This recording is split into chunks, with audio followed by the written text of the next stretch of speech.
famous Buxton Opera House, which is a beautiful building, and it was built in about 1920. It's a place where lots and lots of visitors come from all around the area in Derbyshire. The area itself is the historian area of Buxton. And then we go on to this sad, neglected area that was once public toilets. So it was a derelict site that had been left for 18, 20 years.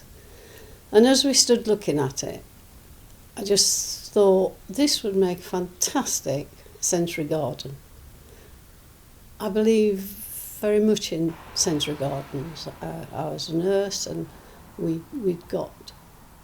developed one at one of the hospitals I was at. All we wanted with the Civic Association was they were willing to lease it. So that's what we was asking for. But it had to go through planning and deciding on a design, which I did. Finally, I think it was in January, I went to the planning committee and they all approved of it. And we eventually got the go-ahead. So then the work really started. And by then we chose our builder, who was absolutely fantastic. He was really on the same wavelength, you know. And the planning lady who came, she was quite excited about it. She thought it sounded lovely and wonderful. And so that gave us a boost. And we started, I think it was in May, early May, because our target was to have it open and planted up for when the Buxton Festival started. It was hard work for those sort of 5 or 6 weeks, but we got it done. Obviously, just after Christmas, this isn't the best time of year to be looking at the garden.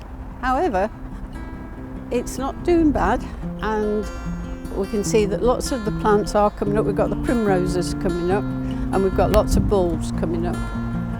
And then we've got this area that is actually a wild meadow turf that we bought, and that had all the wildflowers, and in the summer we had lots of bees and butterflies there, and we've attracted quite a lot of birds and robins. We've got 2 robins that come whenever we do any gardening. And then this area is our sensory garden, where we want people to be able to touch the plants, feel them, smell them.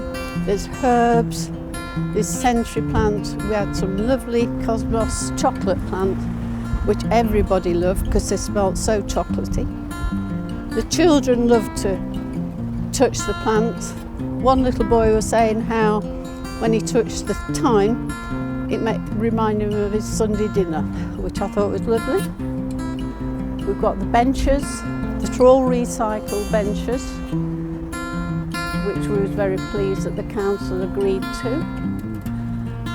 And people come and have their lunches here and sit. It's very much a sun trap, and it's also shaded from the wind.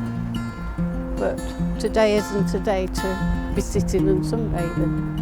When I stood in front of that derelict site, I could see it. I could see the potential, but I could see just exactly how I wanted it to be. I couldn't have done it without everybody else, but it was just fantastic. I could see it in my head.